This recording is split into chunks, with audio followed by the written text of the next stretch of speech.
Nosotros hemos convocado a una persona que está muy embebida en el tema, me refiero al licenciado Reinaldo Barrera, ex presidente de la institución, ex tesorero, y que nos va a contar un poco qué es lo que está pasando. Reinaldo, buenas noches. ¿Qué tal, Julio? Buenas noches a la audiencia, tengan ustedes buenas noches. Bueno, para mí un gusto participar contigo en este programa, primera vez que estoy viniendo a participar y estar contigo y hablar exclusivamente de una institución que este año va a cumplir los 50 años, si este año creo que cumplen los 50 años ya, y está pasando por una situación económica financiera bastante frágil, ¿sí? Claro, que esto es conocido, se sabe que el tema de la telefonía fija entró en crisis ya hace más de 10 años. Sí.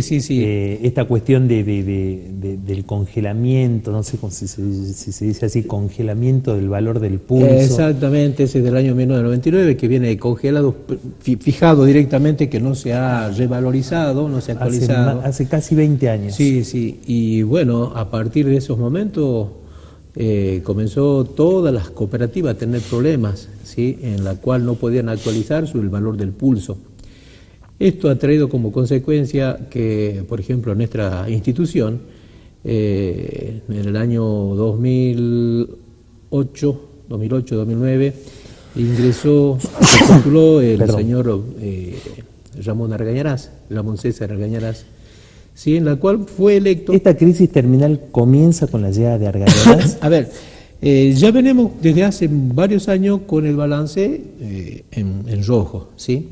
Un balance deficitario. Deficitario, sí. Argañarás llega en el 2008. 2008 llega él, ¿sí? Bien. Durante los 4 años que él estuvo al frente de la institución, el primer año trabajó muy bien, al segundo año ya comenzó a llevar a incrementar la complicidad, de complicarse, no complicidad con alguien, sino una complicidad de la institución por el tema de la desvalorización, que el valor sube, que todos los elementos que se necesitan para tanto internet como para el servicio son valor dólar. Valorizado dólar, exactamente. Y bueno, ya casi en el último periodo, ya el señor directamente buscaba la forma de en una palabra, que la institución ya no funcione, ¿sí? Decir que la querían quebrar. Es muy fuerte decir eso, sí, ¿no? Sí, pero era cierto, es verdad. Además, en su momento se convirtió como una especie de sede política, ¿no? Claro, de vida básica. La han municipalizado a la institución, porque había mucha gente que era secretario del secretario, y de las chicas la ordenanza era ordenanza de la ordenanza, y así sucesivamente. O sea, se hizo ingresar mucha gente. Mucha gente, demasiada. Y los recursos no eran suficientes, además del congelamiento del abono. Luego Fecotel sacó una circular en la cual lo que hacía era sugerir a las cooperativas para que no puedan, para que por lo menos sirven algo más los ejercicios. Crearon dos conceptos, que eran el mantenimiento de líneas internas y el gasto de administración. Bueno, esos valores se los incrementaron directamente a la boleta en nuestra institución, no fue aprobado por consejo, por reunión de asamblea, mejor dicho. Y bueno, a partir de ese momento algo se mejoró de los ingresos, pero ya quedó establecido y aún se lo sigue cobrando, ¿no? Bien, esos dos conceptos, que es un cobro por mantenimiento y otro por gasto administrativo, que es prácticamente lo mismo, ¿no es cierto? Casi lo mismo, sí. Eso es lo que le permitió, dentro de todo, paliar algo más la situación. Bueno, llegando ya casi al final de su ejercicio, ya vemos que la situación estaba cada vez peor. Entonces, tres periodos completos tuvo él, ¿no? Sí, 2008, 2009, 2010. Sí. Después en el 2011 fue como una especie de pueblada. Claro, en realidad fue en 2012 donde ya los socios ya se autoconvocaron porque veían que la situación estaba de más crítica, y ya se veía que en este caso el presidente no ponía las pilas como correspondía para la institución, sino ya tiraba directamente a que la institución desaparezca. De ahí que fue los socios autoconvocados, participamos y obligamos en ese momento al que era síndico, al ingeniero Oris, para que llame una asamblea extraordinaria, y de esa forma, haciendo la asamblea extraordinaria, logramos que en esa convocatoria todos los socios convocaron e eligieron a mano alzada los 16 integrantes de del nuevo Consejo de Administración. De ahí fue en que ingresé juntamente con Mirta Cuellar, con el doctor Rueda, Ernesto, con Mario Rueda, varias gente ingresamos en ese momento. Ingresamos como consejo regulador, llamámosle, ¿sí? Porque normalizador. Estuvimos en 3 meses, hicimos la investigación necesaria y se hizo... Estamos hablando del 2012. 2012. Y se hizo la recopilación de la información y todos los faltantes que existían, las malas operaciones, que todos estaban acreditados, y se hizo la denuncia correspondiente. Después nosotros llamamos ya a una asamblea ordinaria para que realmente funcione un consejo los 3 años que corresponden, de acuerdo al estatuto. De ahí... El problema de la gestión de Argañarás había sido que él no había pagado los aportes y se generó una deuda muy grande, ¿no? Ese fue el principal problema. Ese ha sido el principal, sí. Él dejó casi 3 o 4 años sin hacer los aportes de retenciones que le hicieron a los empleados y no hacer los aportes. Eso ha generado una deuda capital únicamente a marzo de 2012, y los 3 meses... ¿Se hablaba de algo así como 6 millones? Hablábamos de 4 millones de pesos, 4 millones y algo más. En esos momentos apareció una moratoria que sacó la AFIP, y bueno, nosotros nos registramos para poder blanquear esa deuda, y bueno, y eso nos costó 12 millones de pesos y se blanqueó. Bueno, y eso más deuda que había con los proveedores, que nosotros veníamos trabajándolo, se iba pagando en efectivo. Eso planteamos nosotros en el Consejo de Administración, que realmente estábamos haciendo mal la cosa en pagar en efectivo por cuanto estábamos infringiendo una ley en la cual manifestaba que los efectivos no podían ser de pago mayores de 1.000 pesos, porque tendría que ser todo con cheques. ¿Sí? Bueno, nosotros nos habían cerrado la cuenta, teníamos embargadas las cuentas, un montón de cosas. Bueno, entonces con los proveedores, cada vez que venían con los cheques, al levantarlos, les pagábamos, o cuando tenemos que hacer alguna operación con proveedores para pagarles, no tenemos cheques, les pagamos en efectivo todo. Bien. Hasta que regularizamos más o menos esa situación y comenzamos a administrar deudas. ¿Sí? Comenzamos a administrar deudas. A mí me tocó estar en los periodos desde 1 de abril 2012 como tesorero. En 2013 a 2014 fui presidente, desde 2014 a 2015 fui tesorero, y 2015 a 2016 presidente.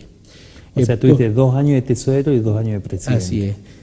Todo esto ha sido así como un acuerdo dentro del Consejo de Administración, porque ya teníamos la práctica, ya sabíamos nosotros cómo se trabajaba. Es más, íbamos enseñándole a los que nos seguían para que ellos también sepan cómo había que trabajar este tema en la cooperativa.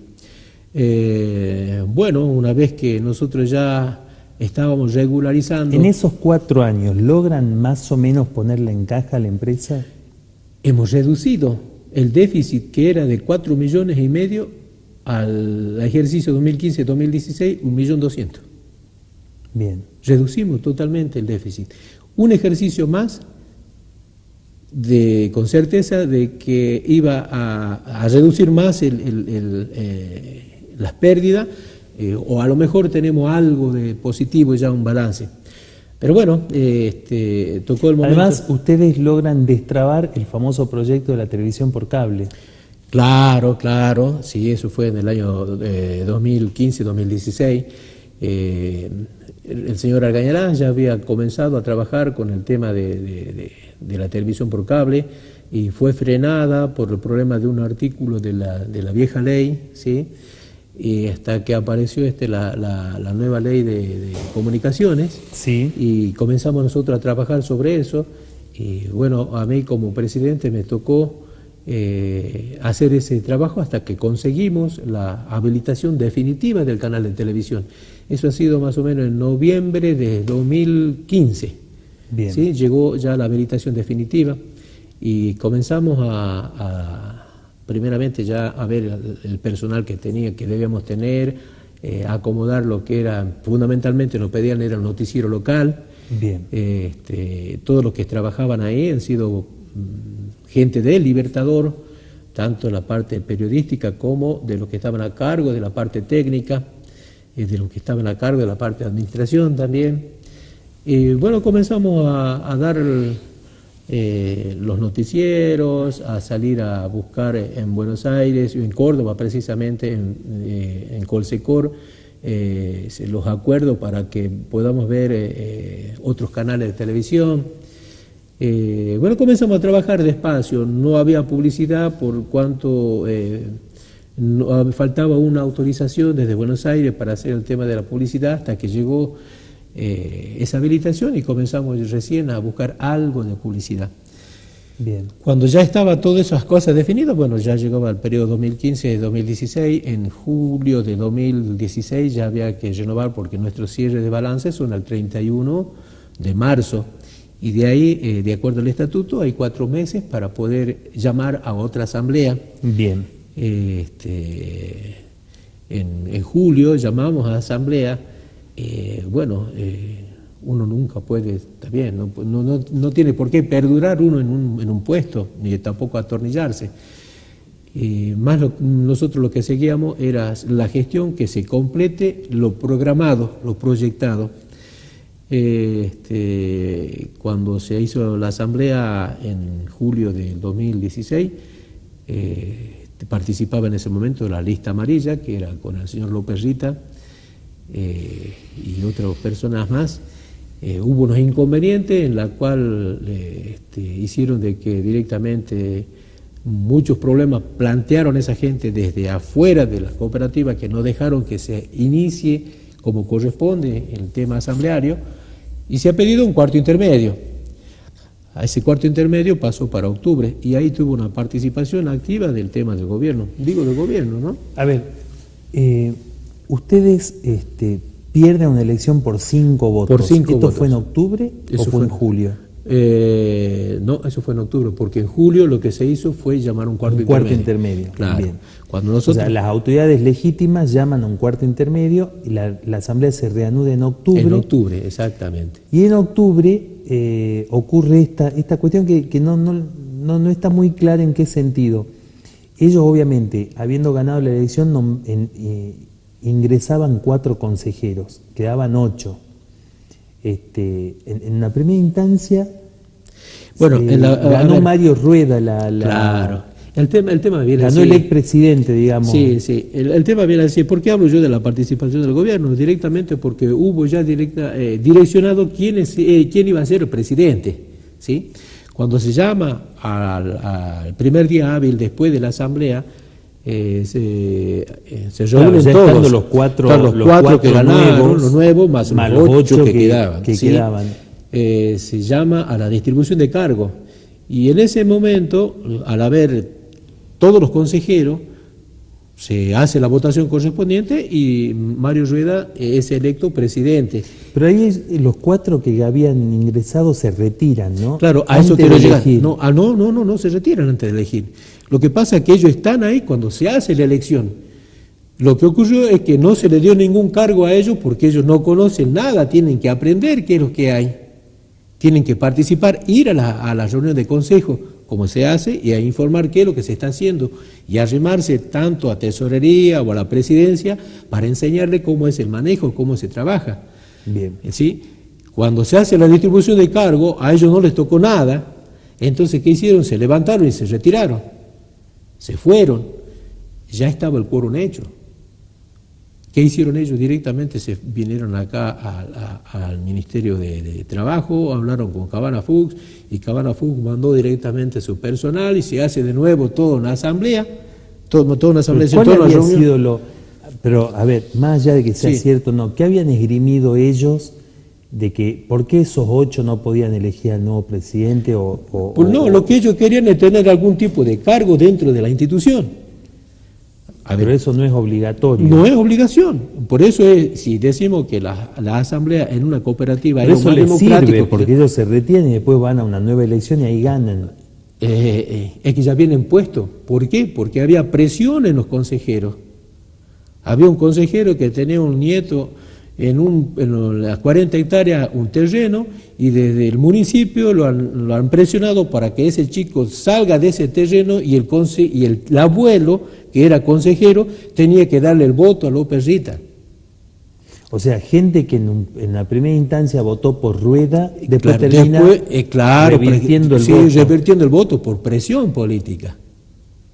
¿Sí? Y después, ¿qué ocurre? Como habían 2 personas que estaban en contra de lo que ellos querían hacer, ¿qué han hecho? Directamente lo han suspendido, sin ningún motivo. ¿Quiénes? Y cuando es elegido López Rita como presidente. En ese mismo momento Claro, lo suspenden claro. a otros 2 Sí, señor, consejeros. sí, señor. Sí, señor, así fue. Entonces, por presión. estoy Ahora, hablando- yo pregunto lo siguiente, si en la primera elección los 8 consejeros eligen la conducción y viene el Ministerio de Trabajo, a ver, digo, no conozco bien cómo es ese Sí, entretelón, sí, sí. Reinaldo, Sí. pero digo, supongamos que el Ministerio intervenga y haga algo que es irregular según tu visión, sí. y eso no se puede recursar en otra instancia, en otra institución. No hay ninguna otra institución porque, a ver, se podría haber apelado directamente al INAES, pero acá la definición la tiene que hacer el consejero adentro, sin intervención en este caso del gobierno, porque esa es una institución privada. ¿Sí? Si bien es cierto, Acción Cooperativa, en la que está en la provincia, tiene únicamente el poder de controlar y nada más, y de ser veedor, aquí ya ha venido directamente con indicaciones quiénes son los que van a hacer. Bien. ¿Sí? Eso es así, y te lo puedo probar, porque yo tengo elementos en la cual el señor Cabana Fug decía, van a presentar los votos para que yo lo apruebe, para que se presenten elecciones de nuevo. Yo presento en tiempo y forma mi voto el día 14 y el día 17 recién va la lista amarilla a presentar su voto y lo aprueban cuando está fuera de término. Y cuando se va a elecciones, lo hacen votar y lo hacen ganar. ¿Me entendés? Desde ahí viene mal. Y elementos probatorios los tengo y están firmados por el ministro. No estoy hablando por hablar, sino hay elementos. De ahí te digo que ya viene todo direccionado. Entonces, ante esa situación y las presiones que habían con los consejeros, es que López Rita sube lo eligen como presidente. ¿Sí? Bien. Y Bueno, ahí viene toda una trama en la hasta acá un poco se entiende que la crisis comenzó con la gestión de Argañarás, que duró 3 años Así y es. algo. Ustedes en 4 años, con distintos, un grupo sería, pero que estuvo el doctor Saavedra, Sí, Mario sí, sí. Rueda, vos Sí, sí. como presidente, ustedes más o menos lograron encauzarla a la Así institución. es, sí, señor. Y según tu relato, digamos, tu visión, la crisis vuelve a presentarse a partir de la llegada de Horacio López Sí, Rita señor, a la a la cooperativa. presidencia de la cooperativa. Sí, señor. Bueno, un poco expliqué esto para que el televidente nos aguarde 5 minutitos, hacemos una pausa y a la vuelta nos cuenta, Reinaldo, la situación que ha habido un escándalo hace poco, un escandalete en la que se intentó ser la asamblea. Todo eso lo va a contar Reinaldo después del corte.